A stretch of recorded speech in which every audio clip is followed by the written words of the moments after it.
नमस्कार। इकोनेशन के second video में आपका स्वागत है। लास्ट वीडियो में हमने देखा था कि हम चैप्टर वाइज कितना वेटेज है, कौन से चैप्टर्स हैं, इसकी ऑलरेडी डिस्कशन कर चुके हैं।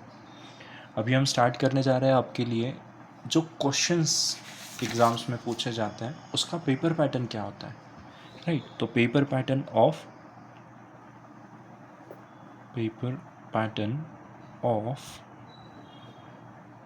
Economics for standard 12th। SSC boards की बात हो रही है, ये तो आपको पता है, राइट। तो हम बात कर रहे हैं पेपर पैटर्न की। पेपर पैटर्न कैसा होता है, टोटल हमारे जो मार्क्स हैं वो है 80। आपको रिटर्न पेपर लिखना है 80 मार्क्स के लिए। तो हम उसका डिस्कशन करने जा रहे हैं कि 80 मार्क्स के पेपर को कैसे आप कवर कर पाएंगे, कौन से क्वेश्चंस आते हैं, नंबर ऑफ़ क्वेश्चंस के अटेम्प्ट्स आपको कितने करने पड़ेंगे, मार्क्स विदाउट ऑप्शन कितने होंगे, विद ऑप्शन कितने होंगे। तो एक चार्ट बना लेते हैं। मान लो क्वेश्चन नंबर हमारे पास 1 आ रहा है, राइट। इसी में हमें नेचर ऑफ क्वेश्चन देखना है कि कौन से प्रकार का क्वेश्चन आपको पूछा जाएगा, ठीक है। तो नेचर ऑफ क्वेश्चन आ गया। नेचर ऑफ क्वेश्चन के बाद हमारे पास आ रहा है कि नंबर ऑफ क्वेश्चंस हमें कितने अटेम्प्ट करने हैं, number of questions to attempt.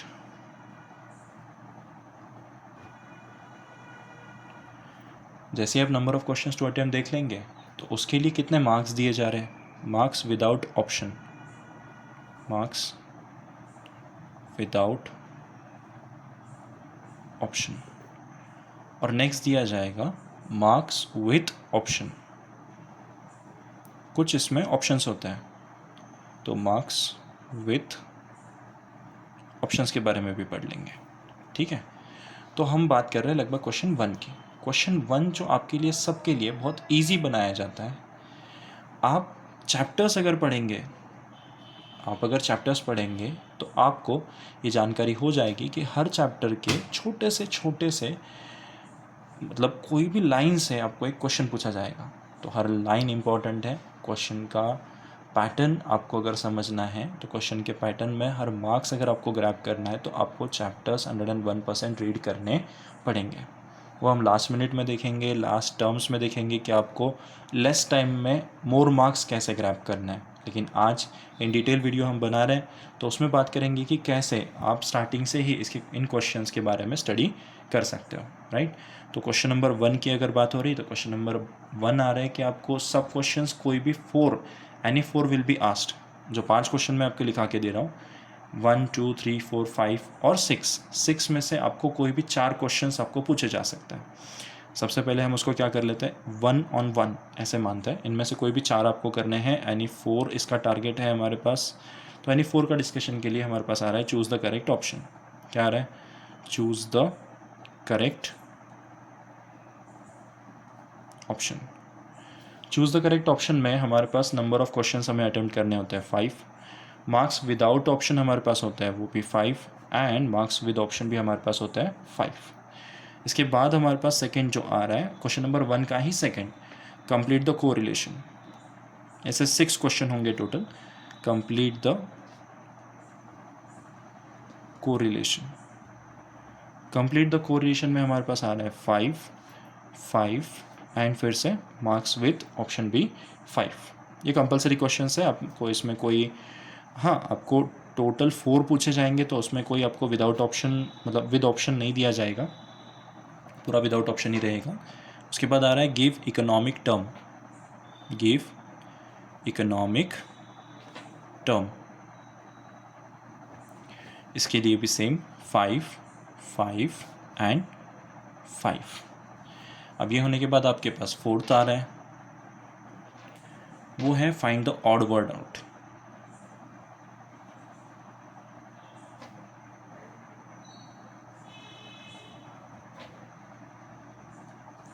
Find the odd word out के लिए भी हमारे पास 5 5 एंड 5। एनी 4 आपको करने हैं तो ऑप्शन में और आपको दिया जाएगा 5 नंबर का, जो है हमारे पास कंप्लीट द फॉलोइंग स्टेटमेंट,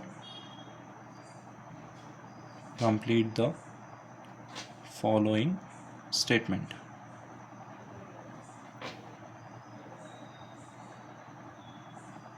इसके लिए भी आपके पास जो मार्क्स रहेंगे विद ऑप्शन 5, विदाउट ऑप्शन भी 5, राइट। इसके बाद आपके पास आ रहा है 6th, जो फर्स्ट का ही 6th है, जिसमें से एनी 4 आपको करने हैं। यह आएगा असर्शन एंड रीजनिंग का part. It's a tricky question, आपको 4 ऑप्शन दिए जाते हैं, राइट। असर्शन एंड रीजनिंग करने के लिए आपको बहुत अच्छे से स्टडी करना होता है। अगर असर्शन एंड रीजनिंग आता है तो it will be a test for you.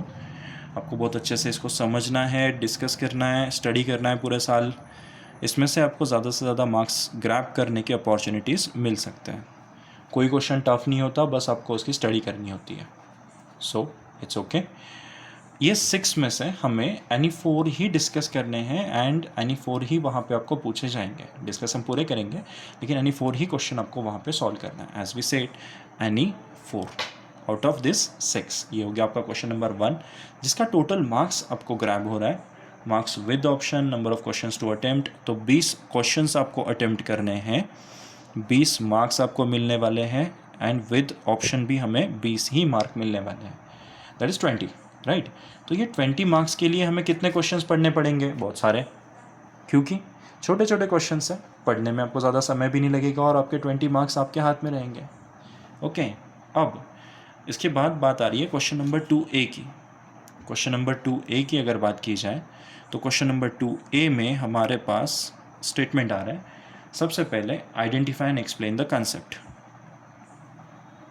Identify and explain the concept. Identify and explain the concept, तो इसमें number of question to attempt any 3 out of 5। कितने हैं? Any 3 out of 5। इसमें marks without option होते हैं 6 and marks with option होते हैं 4। Okay, तो हमें पता है 5 आपको पूछे जाएंगे सवाल, उसमें से कोई भी 3 करना है जिसको 6 मार्क्स मिलेंगे और विद ऑप्शन आपको 10 मार्क्स रहेंगे। That's it. आ गया समझ में? नेक्स्ट हमारे पास आ रहा है क्वेश्चन नंबर 2B, जिसमें हमारे पास आएगा most favourite question, distinguish between. Distinguish between में भी हमारे पास एनी 3 आउट ऑफ 5, इसको भी 6 मार्क्स रहेंगे और विथ ऑप्शन आएंगे 10 मार्क्स। ओके, अब इसके बाद हमारे पास आ रहा है क्वेश्चन नंबर 3। अब आप बोलोगे भैया एक सिंपल सी चीज़ है कि एनी 3 आउट ऑफ 5 और मार्क्स सिर्फ 6, मतलब ये भी 2 मार्क्स ही ले आएगा। यस, इकोनॉमिक्स में हमें डिस्टिंग्विश बिटवीन में बहुत 2 ही वहाँ पे पॉइंट्स या 3 पॉइंट्स आपको लिखने होते हैं, जिसको आपको 2 मार्क्स आराम से मिल जाता है, राइट। ठीक है, ओके। तो नेक्स्ट क्वेश्चन के लिए जा रहे हैं।